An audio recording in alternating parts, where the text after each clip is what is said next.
Thanks for tuning in to another episode of the Forgotten Hockey Players of Broadway, a nostalgic look back at our favorite Rangers from the 60s, 70s, and 80s. I'm Tom Browning, along with my co-host Rob Berger. We can be heard on Google Play, iHeartRadio, YouTube, iTunes, Spotify, and of course, our website at gotommyboyproductions.libsyn.com. That's gotommyboyproductions.libsyn.com. Please check it out. You can capture all of our episodes on our webpage. You can contact us by just clicking on the contact bar. You can leave a message. We'd love to hear from you. Love to hear about the players that you would like for us to profile. Love to hear about maybe some of the seasons other than the 60s, 70s, and 80s that really made an impact on you as a fan. Again, we will be going off the menu every once in a while. We'll be talking about the current day New York Rangers, the state of the franchise, and again, we love to talk about previous playoff games, impactful trades that took place in New York Rangers history. So wherever you listen to us, please hit subscribe. It's free. So without further ado, here are your hosts, Tom Browning and Rob Berger. Thanks for tuning in and welcome to another episode of the Forgotten Hockey Players of Broadway. I'm Tom Browning, along with my great friend and co-host Rob Berger, and my son Mike Browning joins us again. Mike is a former podcaster doing some Shark coverage out in San Jose, California. So Mike, welcome again to the podcast. Today we'd like to go over with Mike and Rob where we are with the National Hockey League as it pertains to the COVID-19 situation. And then we'll get into our featured player, number 22, Mike Gartner, who technically, I guess, fits the description of the show, although he didn't join the Rangers until the 1990 piece of the 1989-1990 season. But he was a very important player, both when the Rangers got him in a trade and then, most importantly, when they traded him right before they went to the Stanley Cup Finals. So Rob and Mike, how you guys doing today? Hunkering down back at home, not doing much. Mike? Same, doing as well as possible, hunkering down at home and working from home and trying to ride this out. Yeah, I think we all are. It's doesn't seem like we've made much progress since we last had our podcast in March. Hopefully we'll get a handle on this thing. It was nice having the NFL draft last night, a nice diversion. It was good to focus on some sports. Absolutely. Right? Folks, great to focus on some sports for a while. Being Giant fans, real quick, what do you think of the Giants? Well, I know how you feel about it, but why don't you give the audience and Rob a little taste of what you thought of the Giants pick at number 4 last night? I think they got a good player. Both the Giants and Jets went with a big tackle. I think the Giants probably could have gotten the same player if they had traded down a couple spots, but with the draft being so irregular this year, it could be that GMs were just a little bit cagey to trade, even in, especially so high in the first round. So the Giants needed a good tackle to anchor their line, and that's what they got. So can't complain too much, and hopefully they have a strong second round today. Yeah, I agree. Rob, did you get a chance to look at the draft, or are you busy with other stuff? No, yeah, I watched the draft. I agree. I'm all about building up those lines, and that's what the Giants need, right? Absolutely. Is a no line. Absolutely. Yeah. All the wide receivers and running backs in the world can't do anything without a good offensive line. I agree. I don't think the Rams had a pick last night, did they? No. Okay. No, they didn't. No. Yeah, it's going to be the Rams are regressing. Boy, at warp speed too. Yeah, they're on pace to be a six-win team next year, I think. While every other team in the NFC West gets stronger and stronger. Yeah, exactly. Yeah, the Niners had I thought the Niners did a real good job, and I'll tell you, I think Lynch is one of the best young GMs in all of sports right now. I think he's done a very good job since he took the reins in San Francisco. But anyway, we're here to talk hockey, and what do you guys think about where the National Hockey League is right now? There's been all sorts of rumors about whether they're going to start up, whether they're not going to start up. We talked about whether they should just cancel the season and start fresh in September. It doesn't look like that's what the players or management wants. What do you guys think is going to happen right now? Mike, we'll start with you. Yeah, I think you just got to face reality and cancel the season. I don't see any situation where this comes back and the season finishes in any satisfying way, or safe way for that matter. So let's just cancel it. Lick our wounds and then try to get a full start next season and just kind of move on from there. Yeah, I agree with you. I can't totally. I can't disagree. Rob, what do you think? I agree. I'm afraid. I think they're coming back. I don't think they should. The one thing that's going to be so attractive to Bettman and Daly is whoever comes back is going to have so much attention and gets, and high ratings, high attendance, to be the lure of being the only game in town. I don't think they'll resist it. Yeah. Yeah, it's hard to resist. But at the same time, I think it could have the complete opposite effect if players start coming down with COVID and, staff and, people around the players and around these events start getting sick and, God forbid, people start dying. I think that's the worst PR crisis imaginable for the team, for the league right now. So, I think, it ultimately might be too hard to resist, but at the same time, this going wrong could just kind of set the league back rather than, move it forward while the other leagues are shut down. So I don't know if it's the juice is worth the squeeze, but professional sports leagues, especially the NFL or the NHL, have never kind of been the smartest and haven't done the best what's best for everybody in the past. So I think, Rob, it stands to reason that they'll continue to be silly going forward. Yeah, I agree, Mike, but I think Rob is onto something. I think they're going to give it a shot. I think it's a super high-risk proposition here. Logistically, I don't see how they're going to do this. I mean, there's so many moving parts. It's so complex. And I think you jeopardize the next season, don't you? I mean, how can you have a season starting in July, including the playoffs, and then starting on schedule next year? So that's got to be a logistical nightmare for the arenas and for the league next year also. It almost seems like they're compounding the problem. I don't know. But, Rob, what kind of format do you think they're going to go with? I think we started talking before the show. I read something this week in the Post where, they expect the bottom teams to finish out the league, I guess, because of or the season for draft positioning. And then I heard that they might still do the draft on schedule in June with the playoffs still ongoing. So I don't know how they do that if seeding for the draft is based on where a team winds up in the playoffs. So I don't know. What are your thoughts? I don't know. And, how they're going to seed it, how they're going to do, are they going to have neutral ice locations? Are they going to have just a few arenas pick up the slack? If they come back in July, I don't know how. One benefit of this is I think we've never seen the NHLPA and the league work so well together.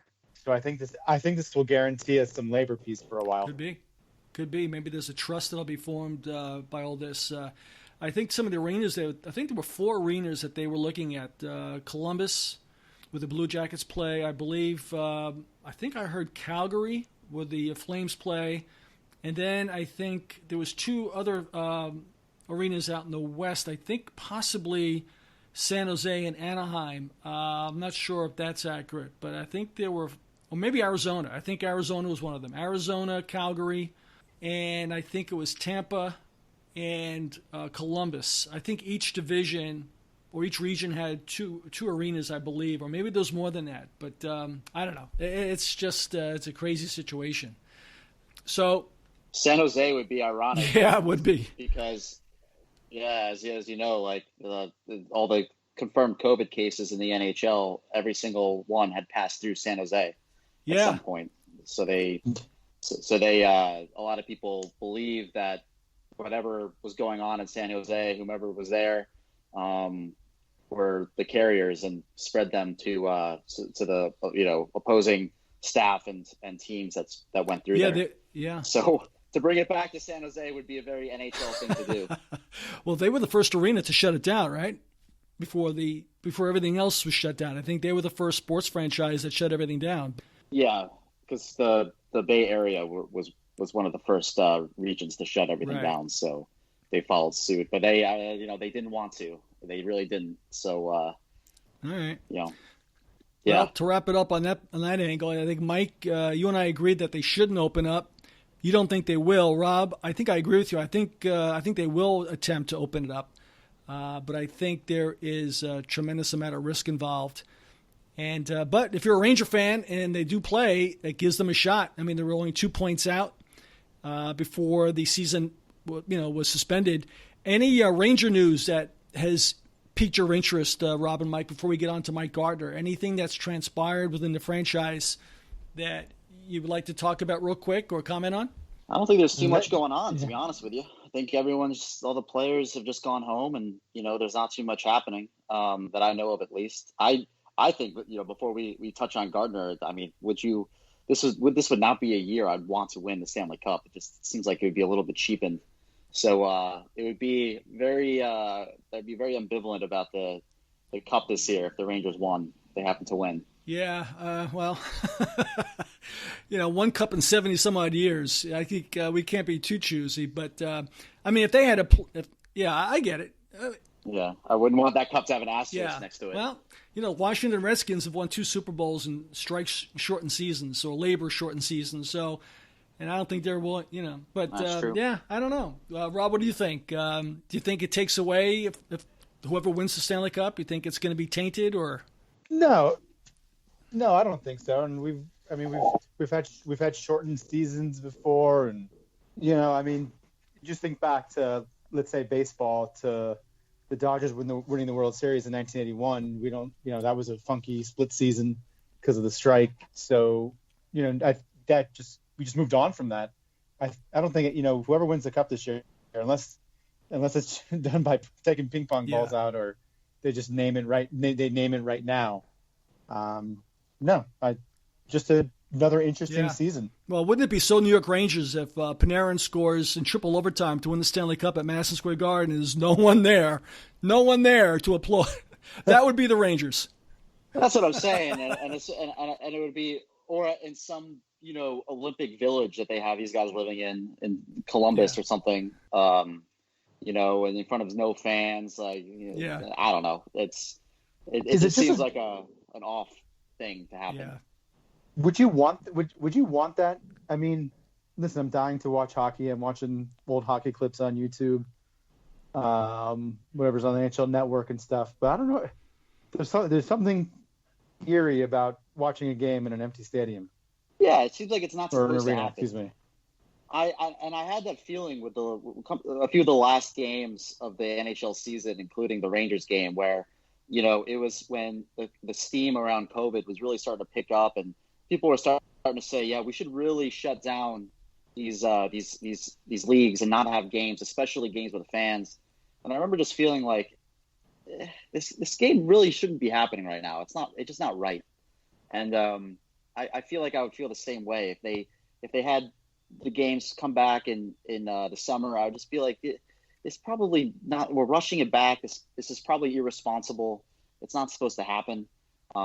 It just doesn't feel natural. And I think that's another reason why I think the league should not come back. Well, I'll tell you, according to some recent surveys, a lot of fans are not comfortable attending, a game at any stadium, whether it be football, hockey, or basketball, baseball. I think attendance is going to plummet regardless, maybe throughout the entire, rest of this year.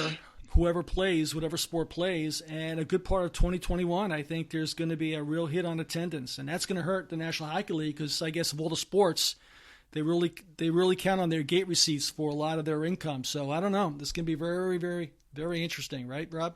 Yeah, this is. I mean, I'm glad I don't have to make any of these. I'm glad I don't have to make any of these decisions. Exactly. All right. Well, let's get to number 22, Mike Gartner. Here's a guy that. One of the greatest right wings in hockey, one of the elite skaters to ever, lace them up in the National Hockey League. And, as much of a Ranger fan as I have been since 1961, 1962, when Mike Gartner played for the Rangers, I guess the latter part of the 1989-90 season, we had already moved to Illinois. And for business reasons. I was the director of sales for a pharmaceutical company there, and back in those days, there wasn't a lot of cable hockey, and the only time I would get a chance to watch my team would be on the game of the week, or when Mike and you and I and the rest of the family would come home for the holidays or whatnot, or vacation, and spend some time and watch the games, at MSG or on cable. So the years he played with the Rangers, I was out of New York, and I really didn't get a chance to really look at him game in and game out, although I knew how great of a player was because he was an absolute Ranger killer when he played for the Capitals. I mean, the guy was just a fabulous elite player. But, he's one of the few guys in the National Hockey League that never won an individual award, never went to the Stanley Cup Finals, and yet is a Hall of Famer. Mike, what are your thoughts on Gartner? What is your based on your research that you've done? Because you didn't get a chance to watch him play too often based on your age, right? Oh yeah, I never saw him play live as far as I can remember. But to me, as someone who has studied hockey a little bit, he just seems like a very enigmatic type of career, and it definitely seems like an apropos player to cover because as a forgotten hockey player. Because even though he's one of the greatest of all time, he's one of the greatest scorers of all time, he never comes up. His name never comes up, and I think it's because hockey in the NHL is such a an award focused league, especially when it comes to the Stanley Cup. So like you said, he never won an award. He's the reason why Alex Ovechkin, who's 8th all time in goals scored, doesn't even have the most goals as far as Capitals go. He's still ahead of Ovechkin, and you just never hear about it. He's never won how many awards has Ovechkin won, in his career? And Mike Gartner has never won anything, and even in his draft class, he was part of the 1979 draft class that had 7 Hall of Famers. Mark Messier, Ray Bourque, those guys all overshadow him. Those guys have more name recognition, it seems like. So just a very strange, enigmatic career by Mike Gartner. I think it's because he was a player whose style never really matched the style of play. He always had kind of an outlier in terms of, he wasn't a clutch and grab type player. He wasn't a heavy hitter. He was an elite skater with elite speed. And it just seemed like the style of play at that point just kind of clogged up his style.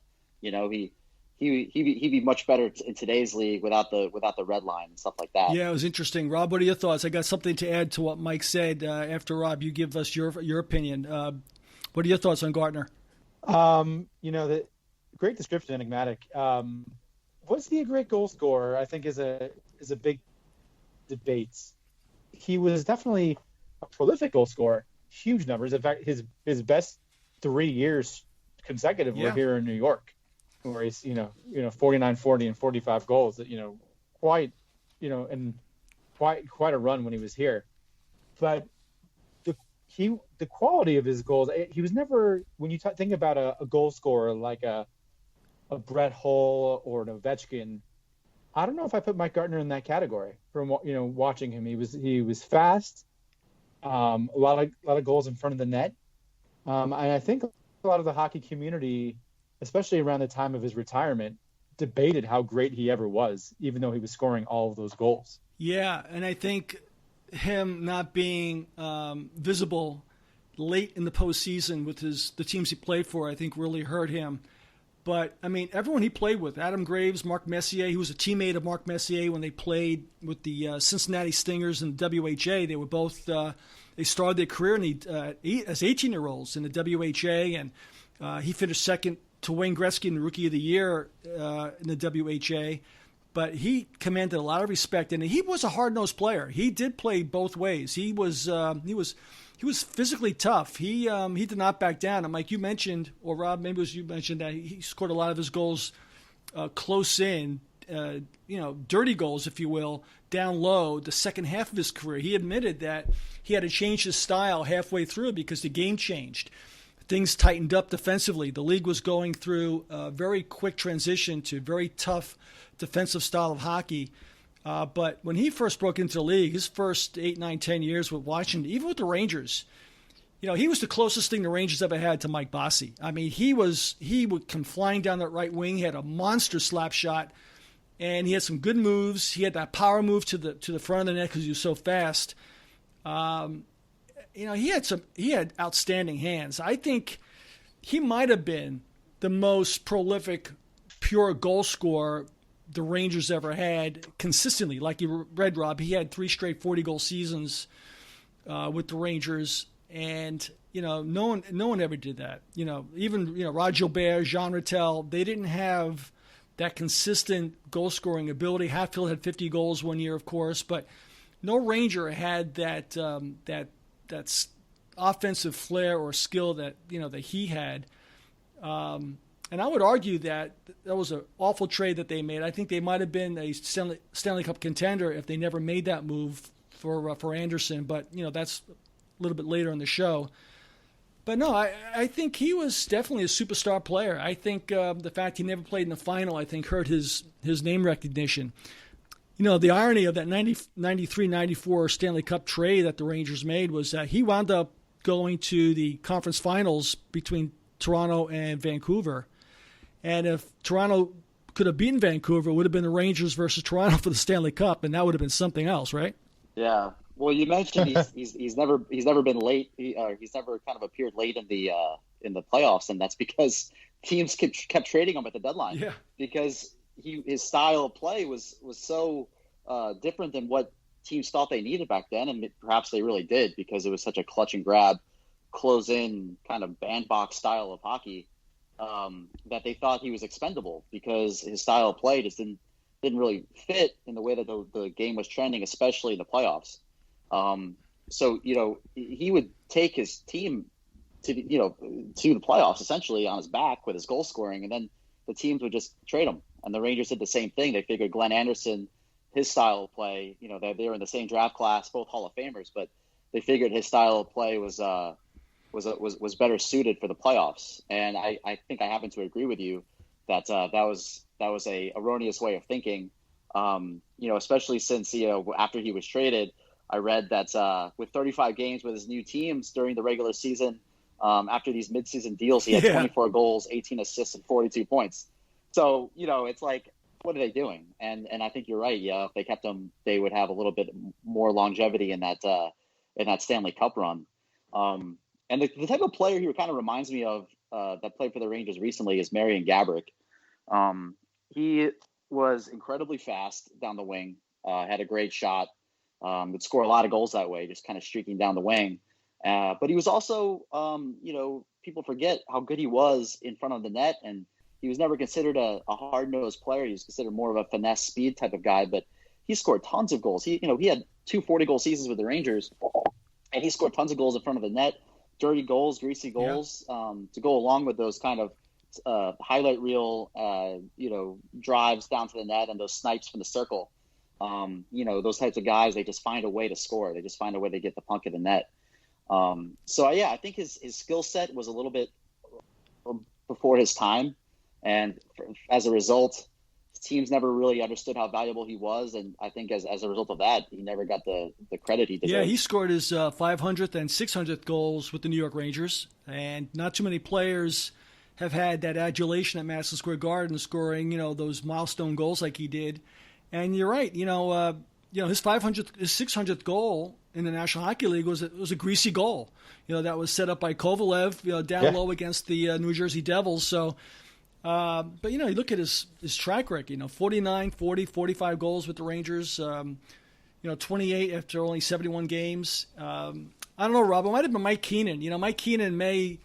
He was also the player rep for the New York Rangers at that time, and I believe the year before there was some real animosity between the players and the league, and I'm not so sure if his NHL player representative responsibilities led to any, issues with the coaching staff or management. I don't know, but like you said, Mike, when teams trade for him, he makes immediate impacts. I mean, he scores goals right away, and he was so well respected that teams really wanted him.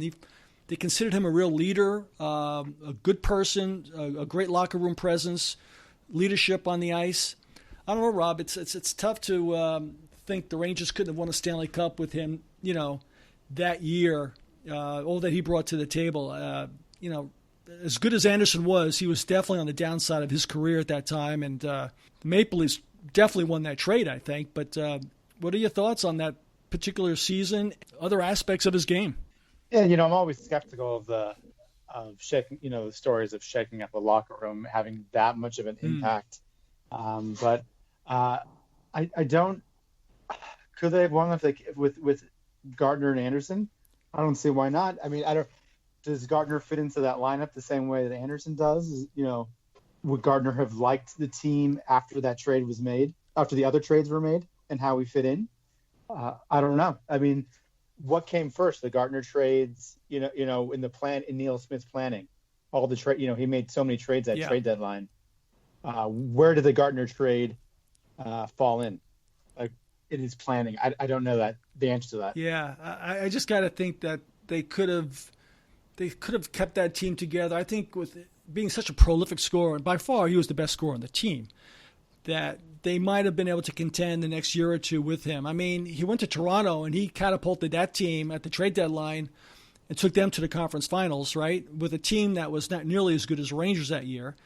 And his playoff performance wasn't bad. The year before, 2 years, 1991, 1992, in 13 playoff games for the Rangers, he scored 8 goals, had 8 assists for 16 points.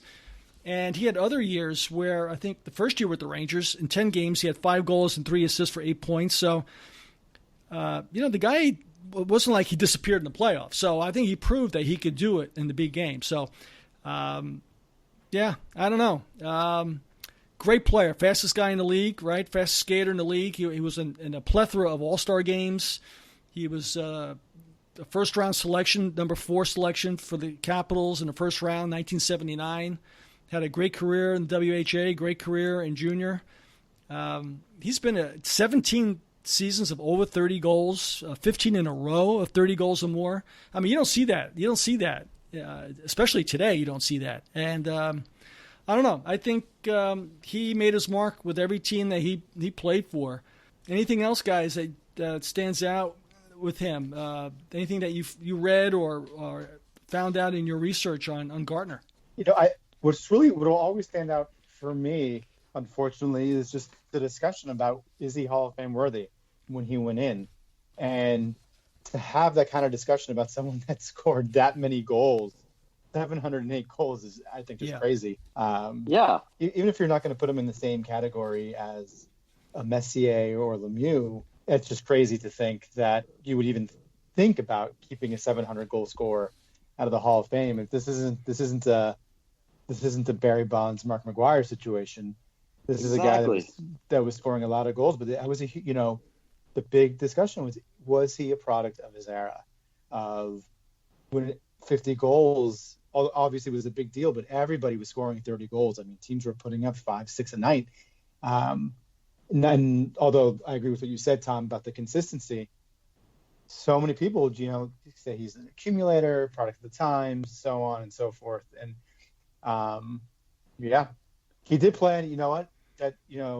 He did play in a great Cincinnati team, though, with a lot of great names, with not only Messier, but another former Ranger, forgotten Ranger from the '80s, Robbie Fatorik, who we could talk a lot about him. Maybe not so much his time in New York, but the rest of his career and his fighting in the WHA. But him and Paul Stewart, Barry Melrose was on that team. That's Rick Dudley. A lot of coaches were. Yeah, that was one of the lowest scoring years of his career on that Cincinnati team. I mean, that's just how good he was. I mean, and Rob, like you were saying, to debate whether someone who scored not just 708 goals, he had 627 assists as well. So that part is extremely underrated too. I mean, the guy had over 1,300 total points.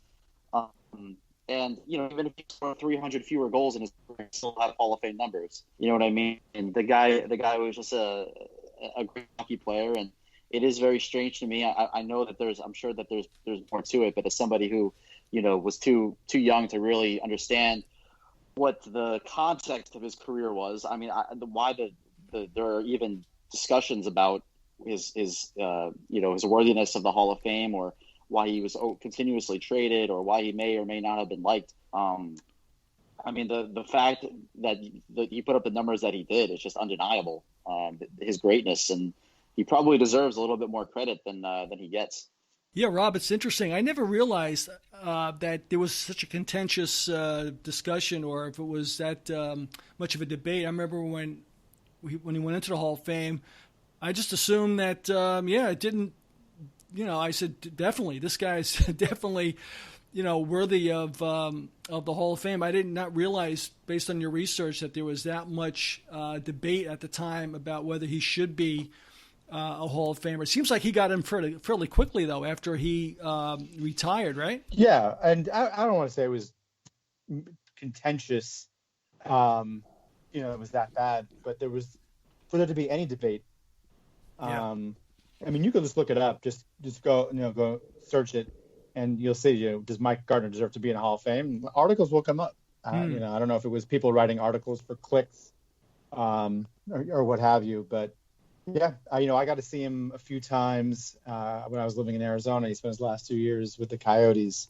Right. He was a member of their team for their first couple of years out there, 2 of their first years out there. So his second to last year, he still played 82 games. Yeah.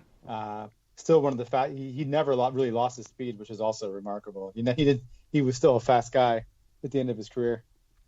Yeah, he had a knee injury that forced him to retire with Arizona. He scored his 700th goal with the Coyotes. I think that was the first year after they moved from Winnipeg at the time. The first rendition, I guess, of the Winnipeg Jets. He also had a real vision problem. He had a very serious vision issue that forced him to wear that visor for all of his career.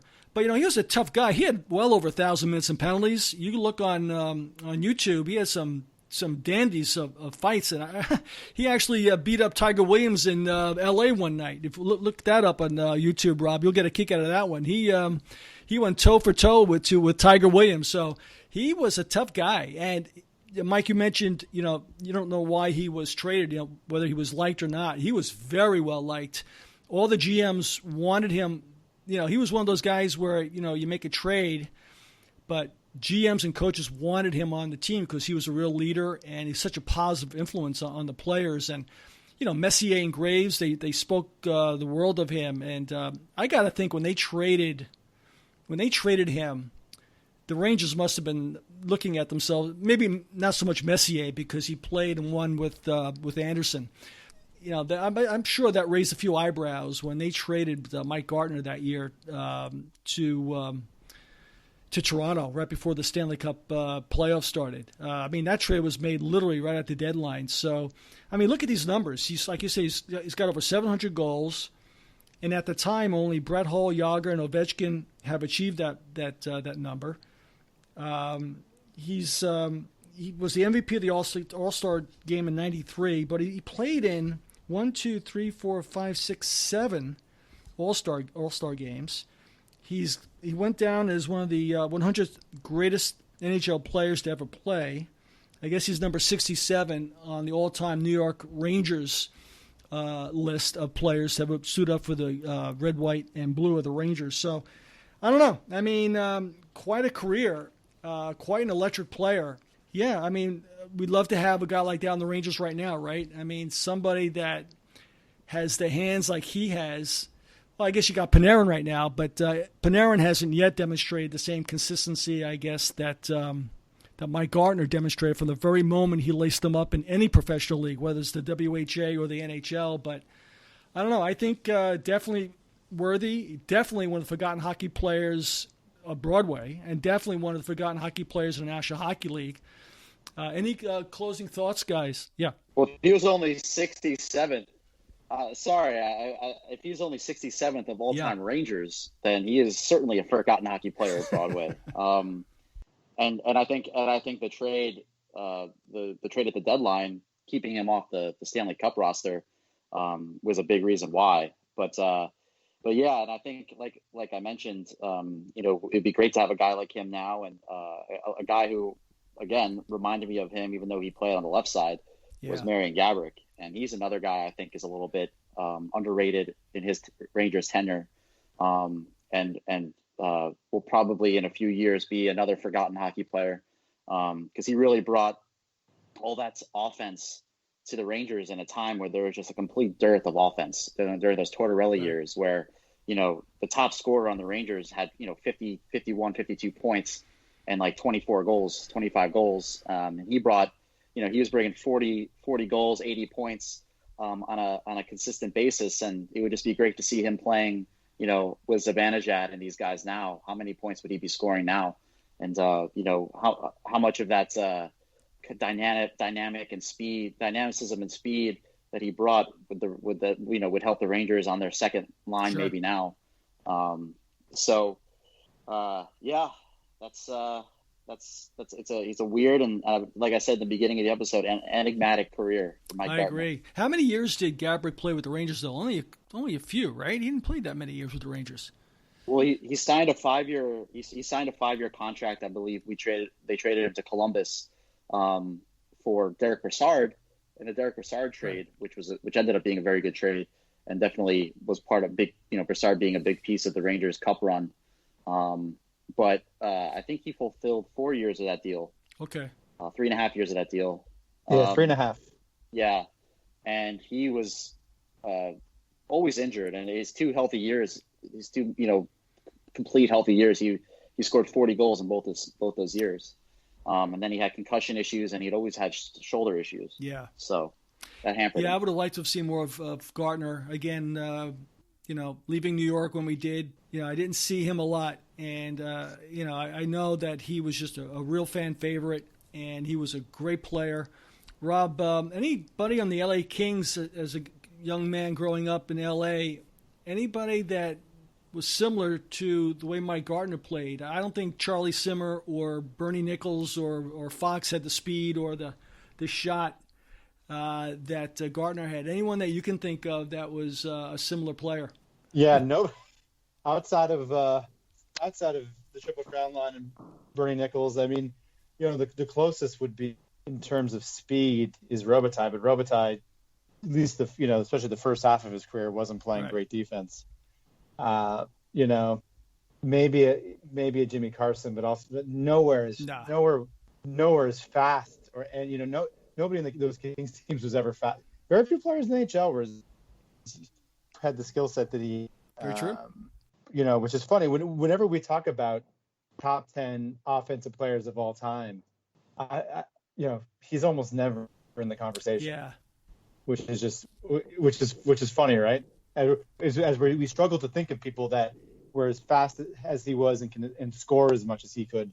Yeah, when we name the best offensive players of all time, well, we just skip past them. If you looked at players that had his assets, the speed, the shot, the electric type of the consistency, I would say, Bobby Hull had the speed of a Mike Gartner and the shot. Bobby Orr had the speed and the great hands. Paul Coffey probably had the same speed. Niedermeyer of the Devils probably had the same speed and shot. McDavid, maybe, his speed and his ability to score. I can't think of too many other Pavel Bure had, the great speed and the ability to score goals. Yeah. Sure. I don't think there's too many others besides those guys that had. Mike Bossy had great hands, but he wasn't a great skater.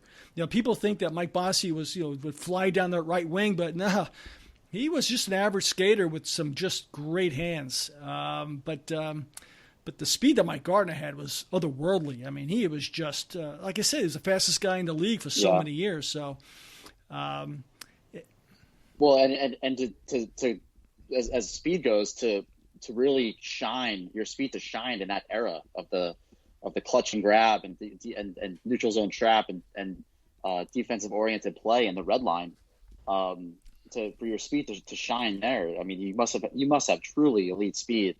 And you mentioned a few guys now who might have similar speed. There's probably a lot of guys now who are as fast as Gartner or close to Gartner's speed. It's just, speed is more of a focus now in the NHL because of the way the game has evolved. So, you talk about McDavid.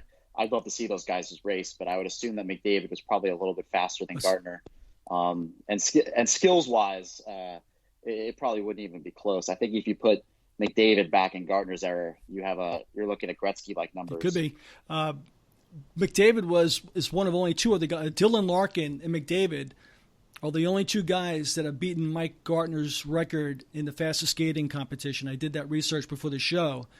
So those are the only two guys, and they didn't beat him by much. They just barely beat him. So those are the two, I guess, current players or guys that have been around more recently that have beaten Mike Gartner's record for speed. But but McDavid's just an incredible talent. I mean, he's just unbelievable. Any closing thoughts, Rob, on Gartner or the National Hockey League, the New York Robbie? Oh, okay. I'm here. I lost you for a second. Oh, okay. There, Tom.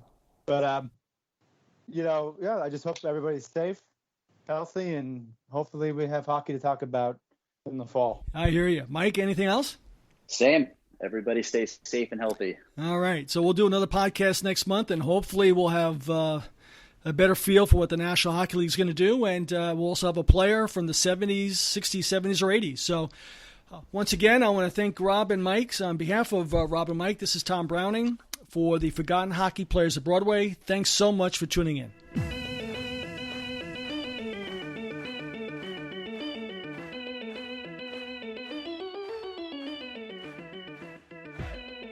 Thank you for listening. This has been a Go Tommy Boy production.